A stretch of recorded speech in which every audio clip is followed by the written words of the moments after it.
Hey everyone, welcome back to Firsthand Globetrotting.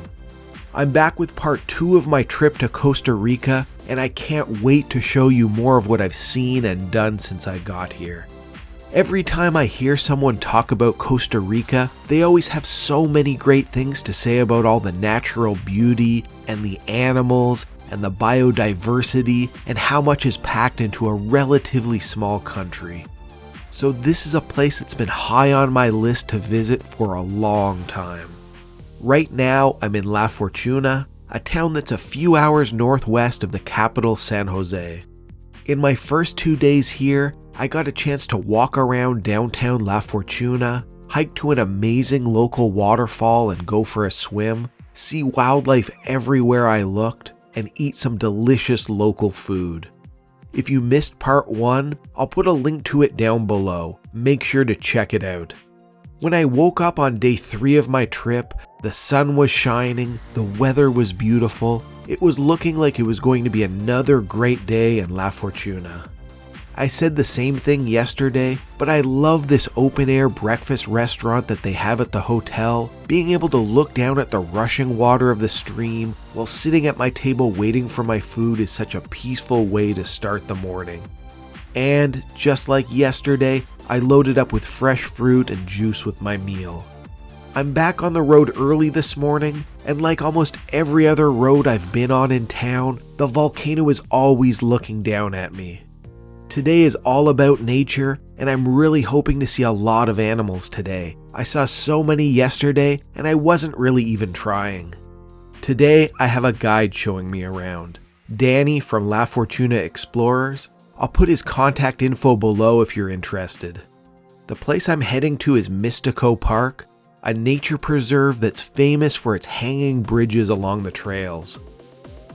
You don't need a guide for the park, and you can just walk around on your own, but I've heard it's a lot better with a nature expert. They have around 2 miles of trails that you can follow through the park, and if you're lucky, you'll see some animals hiding out.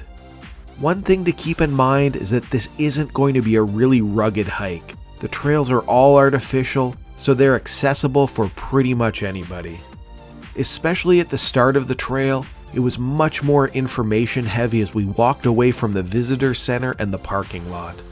But we heard some sounds from up in the trees, and sure enough, there was a monkey hanging out up there. It really wasn't doing too much, mostly just relaxing, but I'm still at the stage where I get excited every time I see a monkey out in the wild, since the closest I can come at home is seeing them in a zoo. In a perfect example of why having a guide was so useful, look at this leaf here. There are 2 saddleback caterpillars on it. Keep your eyes on where the light is shining. They're very fuzzy and look like their middle is wrapped in green. I never would have seen these on my own. It's a little bit unusual because you feel like you're walking down a paved road, and then all of a sudden the guide would spot something in the vegetation. And even though the trail is extremely well maintained, just look off to the side. Right at the trail's edge, the dense jungle takes over, and that's where the wildlife lives. The trails only give us access to a tiny fraction of the entire eco-preserve, so just imagine what might be hiding out further off the trails. In Costa Rica, they have a mixture of public and private parks and preserves, so around a quarter of the entire country is protected. From a distance, I saw a bridge, but when I got up closer, it was just a regular old bridge. I'll have to wait a little longer for the hanging ones. See that tree over there? If you look really closely in the crack in the trunk, you can see a snake coiled up in the opening. The only giveaway that it's there is that you can see its head down at the bottom. It's not just the animals out here that caught my attention. Looking up at the tree, all of the holes in the leaves make it look like a pair of lungs breathing in the jungle. As we got a little further into Mystico, the trails went from being paved to stones, so I guess that's a little more natural looking. Every now and then, I'd see some interesting plants and trees along the path. These looked like they were growing some tiny red bananas. Some of the things I saw were so tiny, I have no idea how my guide even spotted them. If you look really closely here, there's a very small frog with a bright red body and blue legs. It's definitely not camouflaging like some of the other animals, maybe because it's poisonous and sending a message with its color. You may have forgotten with all of the animals I've shown you, but one of the things this park is famous for is the hanging bridges, and I finally got to the first one. It really sways back and forth as you're walking across it, so it can feel a little disorienting when you're that high up in the air, supported only by cables, but it gives an amazing view out over the jungle. The bridges weren't the main reason I came, but honestly, they're pretty fun to walk across. There were a lot of great animals out here, but I have to say, my favorite one was when I saw a sloth curled up in the tree. Something about them and their slow movement puts a smile on my face. And to balance out the cuteness of the fluffy sloth, we also found a hole by the ground that had a spider poking its head out, ready to jump out and eat anything that got too close. The first bridge seemed to take a while to get to, but now they were coming quicker. We must be in the deeper part of the park now. As I was walking across the bridge, there was a lizard just casually stretching out on one of the branches high up in the air without a care in the world. Some of the hanging bridges are actually pretty high up, and since the part that you walk on is graded, you can see all the way down to the bottom of the jungle. It can be a little bit hard to keep yourself from moving with everyone walking on it, but it gives you a fantastic view of the jungle in every direction you look. Right here, I'm standing perfectly still, but you can see how whenever someone moves on the bridge, I bounce up and down with every one of their steps. At one part of the trail, you even get to see a small waterfall. It probably doesn't look very impressive after the one I showed you yesterday, but I'm happy any chance I get to see a waterfall. And just like that, a little stream takes the water away from the waterfall and disappears out into the jungle. Out here, it felt like the jungle was growing back around the trail, with the vegetation getting thicker and starting to cover over top of the path. As I said at the start, it's a really easy hike with very well-maintained trails that aren't all that long, so it would be no problem to come here, buy a ticket, and walk around all of the trails and bridges by yourself. But I don't think I would have seen more than 2 or 3 animals if I didn't have a guide who knew exactly where to look. One thing that you can't really tell from my videos is that even though I came early, there were still plenty of other tourists and guides out on the trails at the same time we were. You could probably see some animals just by looking where everyone else is looking, but I really liked having a guide to tell me things about the animals and plants and the park itself. Here's another snake casually coiled up and resting on a branch. Only a little further down the path, and there was another much smaller snake relaxing near the trunk of a fallen tree. I don't think I've ever seen so many snakes in my entire life. If the spider I showed you earlier that was poking its head out of the hole wasn't enough for you, then look at this hole in the ground that has some furry tarantula legs sticking out of it. Lots of surprises waiting in the holes and cracks and crevices here. I definitely got to see a lot of different animals that I've never seen before in the wild, so this morning was a huge success for me. Personally, I would have liked it a little better if it was a little more wild and a little less built up with the paths and the large crowds, but I still think it was really fun and my guide Danny really helped. Once we got back to the visitor center, I think I had my best view of the volcano yet. Nothing but the volcano surrounded by nature on every side, and a tiny cloud near the crater up top. Overall, a really fun day at Mystico, and I'm really glad I got a chance to come and experience it.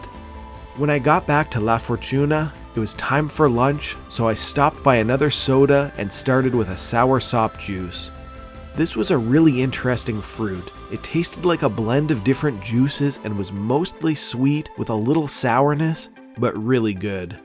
I had another Costa Rican classic, arroz con pollo, rice with chicken. It's seasoned rice mixed with chicken and vegetables. I really liked it and I'll definitely be getting it again. I think I might be having a bit of deja vu because just like yesterday, the rain started coming down pretty soon after I finished up lunch. This is exactly how people described rainy season to me. Clear mornings, afternoon rain, clear evenings, and then some overnight rain. If this schedule keeps up, it'll be just about perfect, since I've planned to do most of my big activities in the mornings so I can beat the crowds and the rain. After relaxing in my hotel during the rain, I was back out on the road heading out to another highly recommended activity. The volcano is still active, so its magma heats up nearby water and produces natural hot springs. There are a lot of different options to choose from with different prices and styles, but I ended up going to Baldy Hot Springs. It has 25 pools with different temperatures, plus waterfalls, swim-up bars, water slides, and more, so it seemed like a great option.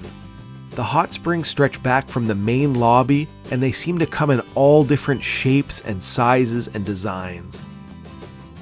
As soon as I bought my ticket and walked in, I was already really impressed with how nice it all looked. They give you towels with your entry fee, you just need to put down a deposit to make sure you return them. And they have lockers you can rent near the change rooms, so you don't need to worry about carrying everything with you as you move from pool to pool. The water is naturally heated by the volcano, but the rest of the hot spring has a very man-made look to it, so you shouldn't expect any natural water holes or anything like that. It's designed to look more like a spa with some really big pool areas, artificial waterfalls, and water jets like you're in a hot tub. The one I started with had a swim-up bar with some big columns that doubled as tables to put your drinks on, but the thing I liked the most about it was the built-in stone loungers it had, so you could lay down while relaxing in the warm spring water. If you want a drink while you're there, you don't have to go far. Most of the bigger pools had swim-up bars, or were at least a short walk to a pool that had one. Some of the other pools were much smaller, more like the size of normal hot tubs, with only enough room for a few people in them. Then another one was kind of like a little maze of small rivers, with big rocks serving as walls, and waterfalls pouring water down into the pools. One of the things I liked the most was that every pool was a little bit different, so you could move through the hot springs and get a unique look and feel everywhere you went. It can feel a little bit unexpected at first, since some of these pools are as big as the ones that you might find at an all-inclusive resort, but instead of the normal cool pool water, it's like you're swimming around in a giant hot tub. One of the areas I really liked was the sports bar pool. It has the bar area in the middle of the pool. It's not at the edge like most swim-up bars, so the staff have to cross a little bridge over the water to get to the dry area behind the bar. There's even a long waterfall along the side of the pool, so you can sit back behind the wall of hot water, giving yourself a bit of a divider between you and everyone else hanging out in the pool. Oh yeah, I forgot to mention they even have a special kids area in case you're there with your family. If you want to know what's responsible for all of the nice, warm water you're swimming in, you can see the volcano from here. If I was a kid, it would be incredible to get to play around in a splash park filled with water heated by a volcano while the volcano is right behind me. But that's not even the coolest part about the kids area. See this giant bowl with water pouring out of it? If you look up, you can see that it's actually the end of a full-sized water slide. After climbing the big staircase, you slide down the main part of the slide before spinning around and around in the bowl until you drop down into the pool. But the kids aren't the only ones who get water slides. One of the regular pools has not one, not two, but 3 water slides that empty out into it. By now, I was getting used to all of the pools being warm, but I don't think I've ever been down a water slide with such hot water before. This pool felt like some sort of volcano-powered water park. Before I came, I was expecting all of the pools to be really calm and relaxed and peaceful, but this one was a nice change of pace with everyone splashing down into the pools from the slides. I think every pool I've been to so far has had at least one waterfall pouring water into the pool, but Baldi took it a step further by making a big cave that you can wander through, like you're in a secret area behind a waterfall. It's mostly dark inside, but they have some colorful lights and water pouring down from the ceiling, and as you walk through it, there are little entrances and exits that take you out to other parts of the hot spring. From the outside, it's attached to a pretty small hot spring pool, but the tall caves are what sets this pool apart, and it was a really popular spot for people to come and take pictures. I think at this point I've been in about 10 or 15 of the thermal baths. I was getting a little thirsty, so I swam up to one of the bars for something to drink. The area I've been in so far is just the lower set of pools. I thought I had seen nearly everything already, but there's actually a whole other set of interconnected pools further away from the front of the hot spring. The lower area was designed as a bunch of separate pools with distinct themes to them, and you usually had to get out and walk between them, but here it was like one long pool area broken down into a few different connected smaller pools. And right at the very end, they have the biggest waterfall yet, towering over the entire hot spring and pouring the hot water down into the rest of the pools. It's almost like you've arrived at the volcano itself when you get here. This area had a lot of the stone loungers built into the pools and the fewest people, so I took the opportunity to lay down in the hot water and look up at the sky while the waterfall did its thing next to me. And, of course, I had to take the opportunity to let a downpouring of water splash on me as I walked out from the waterfall into the pools, like I was taking a hot spring shower. I have to say, I'm loving my time here at Baldi. In my head, I always expected hot springs to be more natural, like little ponds in the jungle, but even though this is completely man-made, it's still a really fun experience. There are just so many different pools, and they all have different designs, and they're even at different temperatures depending on which pool you're in. The most important thing is that the water itself is naturally heated, so I'm okay with everything else being artificial. The entry tickets are day passes, so you can stay as long as you want. I was thinking of going home until I realized the sun was setting and that it would be really cool to get a chance to be here in the dark. And before long, not only was it pitch black out, but it also started raining. What a unique experience being in thermal pools, in the dark, with cool rain falling on top of you while the colorful lights shine down. If you have a chance and the times work out, I highly recommend coming in the afternoon like I did, so you get to experience the hot springs in both the day and the night.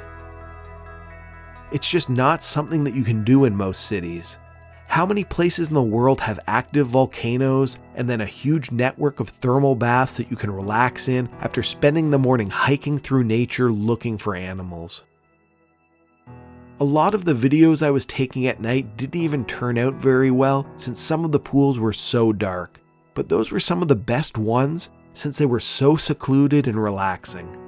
I made sure to spend at least a couple of minutes in every pool just so I could compare the nighttime experience to the daytime one, and I made it all the way back to the waterfall. But eventually my time in the hot springs had to come to an end. I had been going from pool to pool to pool for hours and was getting hungry, so I decided to go to the restaurant at Baldi for dinner. This restaurant was definitely fancier and more expensive than the sodas I've been eating at, but I was just looking for somewhere convenient tonight. I actually really liked my food. I got casado again, but like I said the first time I had it, you never know what the sides for it are going to be, so it's a little bit different everywhere you go. You probably already know what I'm going to say, but I'd definitely go to the Baldi hot springs again. I had a really great time here. There are a lot of hot springs in La Fortuna, so I'd be really curious to see what the other ones are like. Maybe next time. And hey, even the Baldi lobby had a hand washing station. This definitely seems to be a common thing in La Fortuna. After a long day and being in the water for hours, I headed back to my room for the night. There was a little lizard there to greet me at my door when I got home, a frog in the morning, and a lizard at night. So that's the end of my third day in Costa Rica and the end of this video. I really couldn't ask for anything more from this trip. Everything I've done has been so much fun, and I've loved every minute I've spent in La Fortuna. But I still have a lot left to do on this trip. I'm finally going to hike to the volcano, take a boat ride to my next destination, search for some animals at nighttime, and so much more. Make sure to check out the videos of the rest of my trip. I'll put links to them down in the description. If you have any questions about any of the things I've seen or done or eaten, ask me in the comments. I'm happy to help. And don't forget to like the video, share it with your friends, and subscribe to my channel. On Instagram, I'm Firsthand Globetrotting. Make sure to follow me on there. And don't forget, it's an incredible world out there, so pick up your passport and do some firsthand globetrotting of your own.